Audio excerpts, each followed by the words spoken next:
Fue presidente del Congreso, de luego desde el punto de vista institucional él tiene acreditada con el conocimiento y por supuesto la situación y la posición, ¿no?, para decir si se debe o no respetar la normalidad institucional cuando el de enfrente, pues hombre, parece que no está en ese juego y el de enfrente es un tal Sánchez.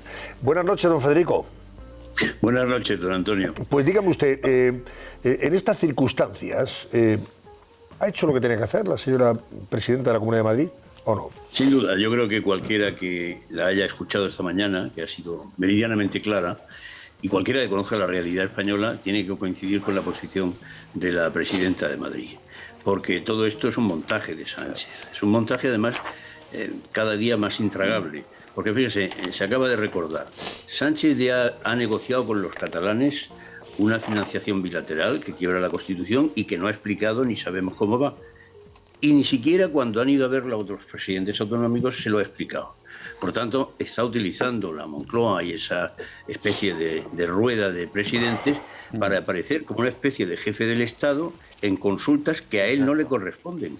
A él lo que le corresponde es, con su mayoría o con pacto con el PP, convocar la Comisión de Autonomías del Senado e informar allí, e informar primero de todo del pacto con los catalanes.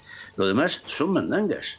Y está además incumpliendo, lo ha dicho la señora Ayuso esta mañana muy bien, claramente la Constitución con ese pacto, porque está tratando de imponer un modelo bilateral de confesionario, a ti te doy esto, como si lo diera él y no la Constitución española, a cada uno de los presidentes autonómicos y especial y privilegiadamente a catalanes y vascos, y lo hace en contra del modelo constitucional, que es multilateral, y lo hace en contra además de las tendencias de la racionalidad de los estados, incluso federales. Él va a un pacto confederal de distintas entidades, cada cual con su financiación, y olvida que el federalismo, no podemos olvidar, actual, contemporáneo, va al llamado cooperativismo o federalismo cooperativo solidario. ¿Por qué?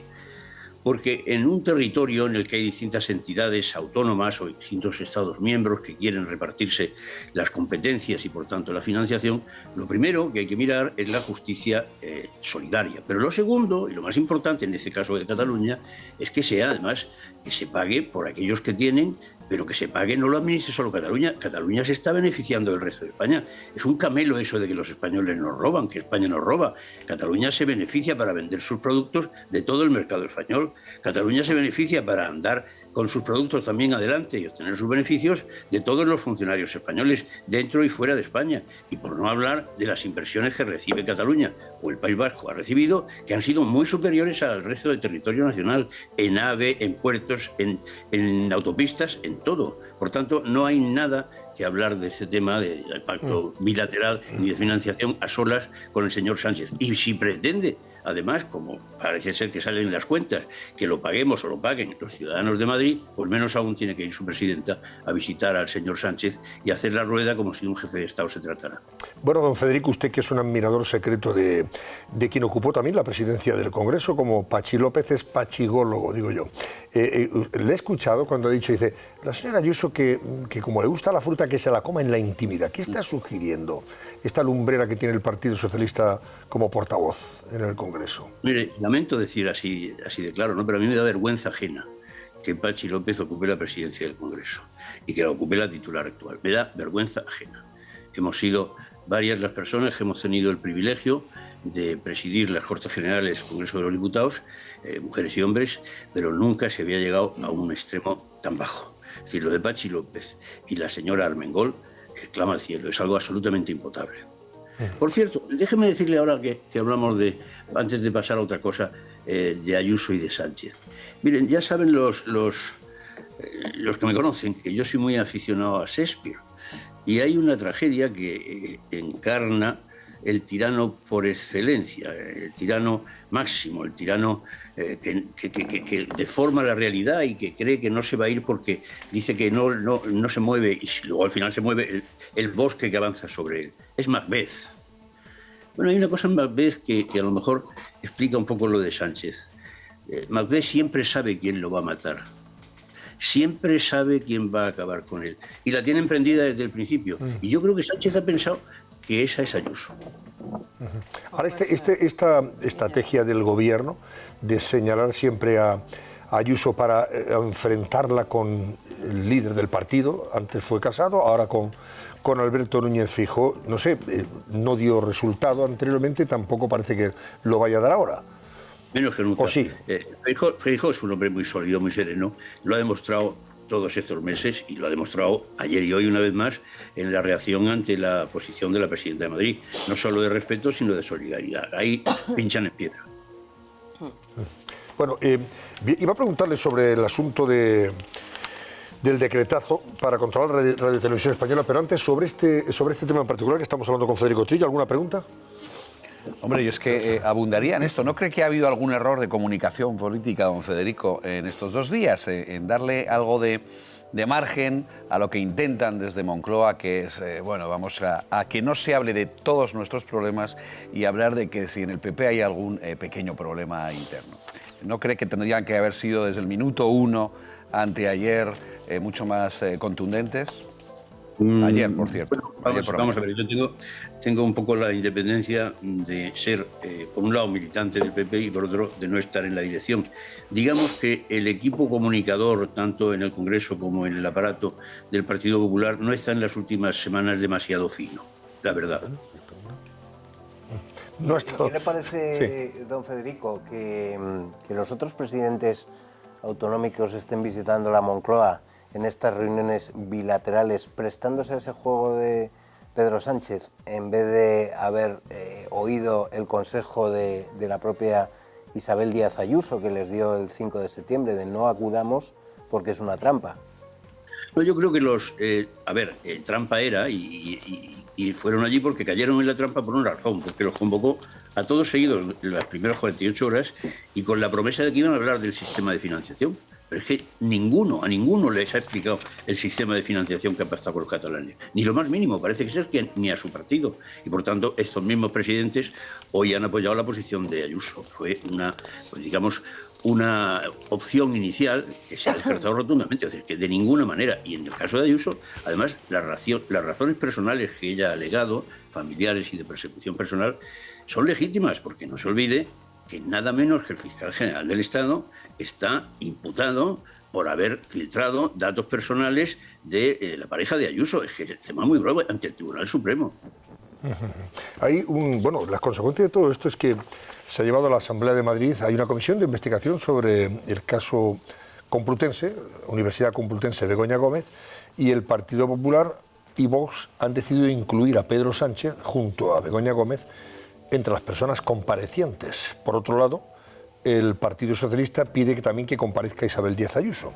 ¿Están obligados a comparecer a petición del partido que sea, tanto Sánchez por un lado como Ayuso por otro? Bueno, obviamente la presidenta de la comunidad autónoma sí, y creo además que lo hará gustosa, ¿eh? Menuda es, yo creo que dará la cara. Sánchez no lo sé. En la ley de comparecencias ante las comisiones de investigación no solo se está obligado, sino que además incomparecer es delito, pero es para el Congreso y el Senado. No sé si eso es también aplicable a la Cámara de Madrid. En cualquier caso, a mí me parece que lo importante es que vaya Begoña. Sí, y ella sí está obligada a comparecer, ¿no? Sí, sin duda. Junto al rector de la Complutense, sin duda. Exacto, el objeto mismo de la comisión. Y me imagino que también Barrabés, si al final le convocan, que no sé, ¿le han citado también a Barrabés, al empresario que apoyó a Begoña Gómez en esa cátedra? Supongo que tendrán que...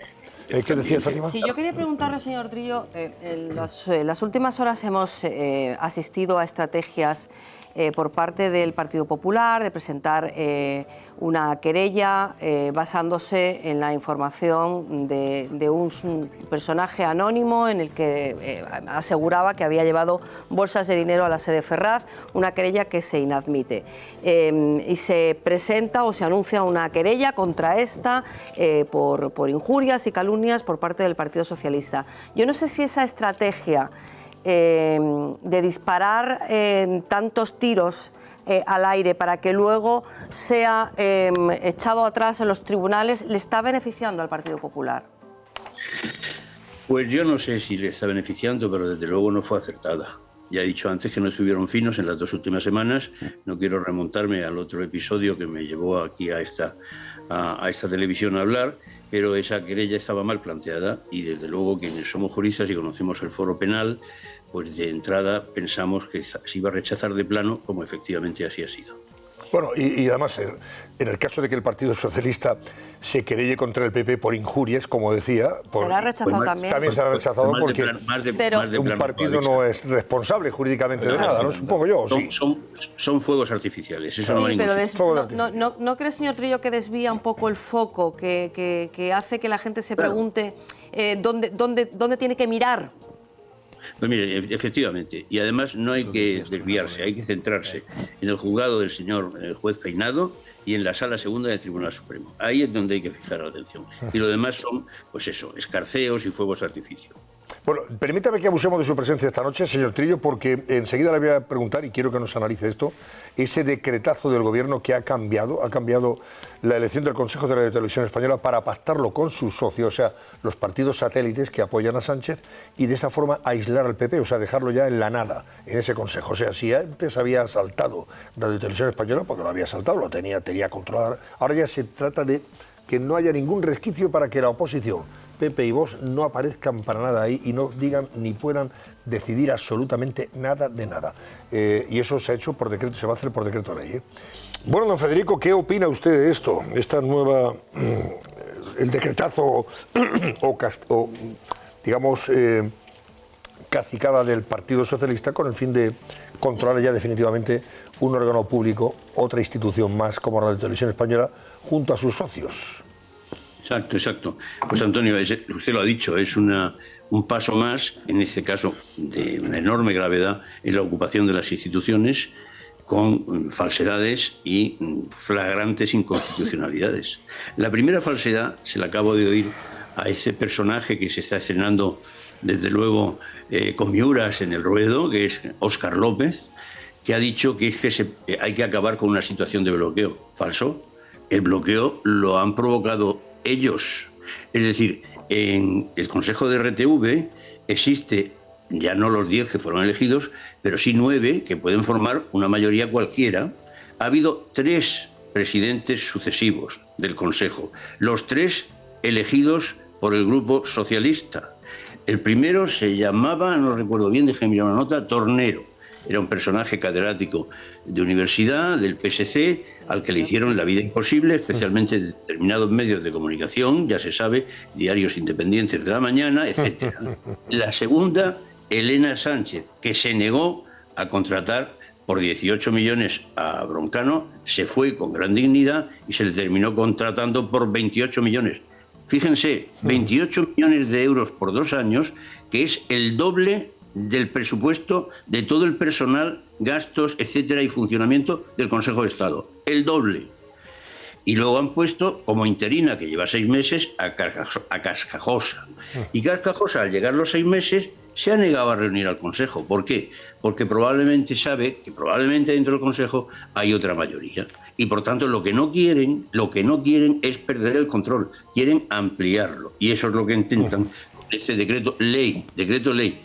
La segunda parte, he dicho, es la inconstitucionalidad. A ver, un decreto ley tiene que basarse en circunstancias de extraordinaria y urgente necesidad. Esa es la primera exigencia que puso el Tribunal Constitucional basándose en la interpretación de la Constitución. Recuerdo muy bien que es por lo que se le negó esa extraordinaria y urgente necesidad al decreto ley de Rumasa, al que luego se convalidó como ley. Pues bien, no concurren circunstancias de extraordinaria ni de urgente necesidad ninguna.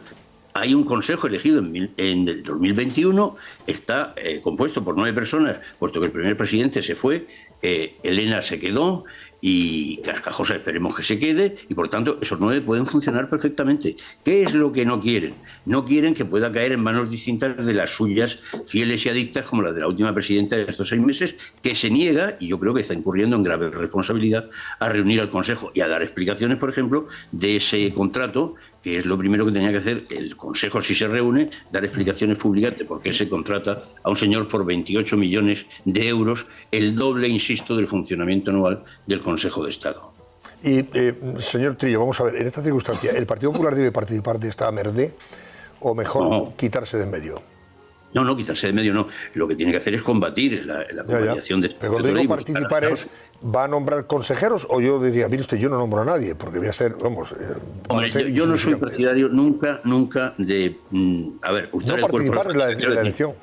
Pero primero dar la batalla. Hay que dar la batalla en la convalidación, hay que intentar buscar apoyos de quienes no son partidarios de esta convalidación. Tengas en cuenta que es un decreto ley, por tanto, tiene que debatirse en el siguiente pleno, y ahí hay un mes de margen, 15 días de margen, y luego inmediatamente llevarlo al Constitucional. Esto no puede quedar así, esto es una barbaridad, porque claro, lo que hacen es, además, perpetuar la mayoría ocasional que tienen ahora, es decir, la suma de las fracciones a las que nos hemos referido tantas veces en estos meses, Antonio. Es decir, el PSOE más aquellos, dicen los clásicos enemigos de España, que apoyan para sostener a Sánchez en el gobierno. Y esto lo perpetuarían incluso si hubiera elecciones y ganara el Partido Popular. Fíjese la burrada. De manera que estarían controlando la televisión y los informativos públicos, contrariamente a los principios de objetividad, independencia y veracidad que deben regir el ente público. Y lo hacen además ampliando el número, y no, eso se les escapa a lo mejor porque no lo han leído o porque no han podido ver el proyecto de decreto ley que mañana se publica, o el decreto ley mañana se publica en el BOE. Cobrando. Hasta ahora los miembros del Consejo eran 10 y tenían dietas. Cobraban por dietas. Sí. A partir del nuevo decreto son 15 y además cobran sueldo. Claro.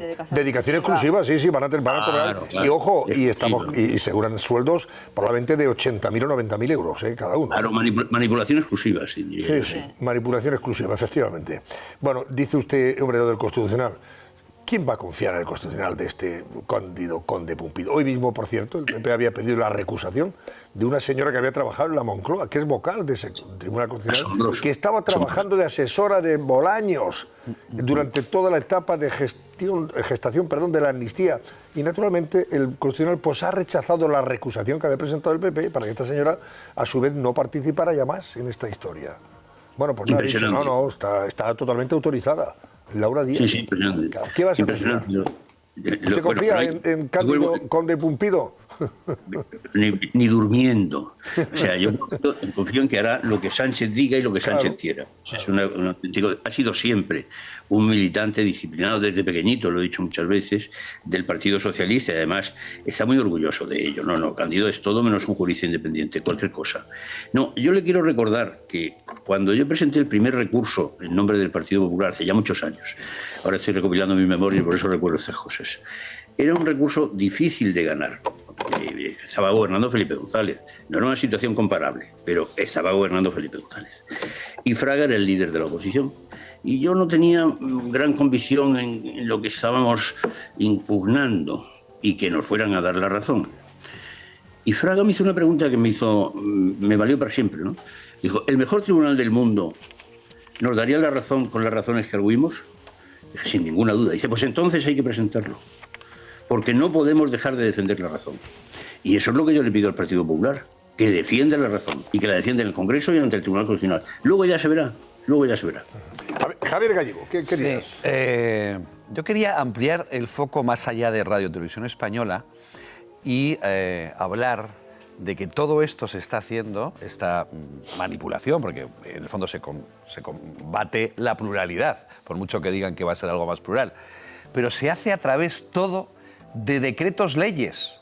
Es un gobierno que no puede gobernar, que no tiene mayorías en el Parlamento, que está en Moncloa pero no gobierna, como le criticaba a Rajoy el propio Sánchez, pero que cosas así para manipular las instituciones las hace sin ningún desparpajo por un mecanismo que el señor Federico Trillo es jurista y sabe más que yo, que es el decreto ley, que solamente se debería usar en pocas ocasiones para asuntos urgentes y de grave necesidad. Naturalmente. Exacto. Hace bien con señalarlo, se lo agradezco porque tengo que recordar que ese gobierno, el gobierno de Sánchez, ha utilizado y recurrido al decreto ley el doble en el tiempo que lleva que cualquier otro gobierno. El doble en el tiempo que lleva. ¿Por qué lo hace?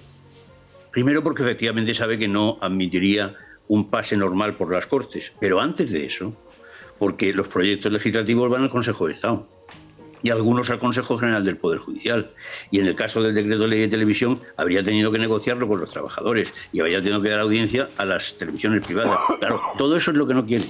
Es exactamente la negación de la pluralidad de la que presumen. Es el cierre en mano propia y nada más que propia. Claro.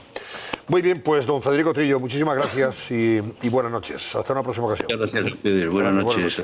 Buenas noches a todos.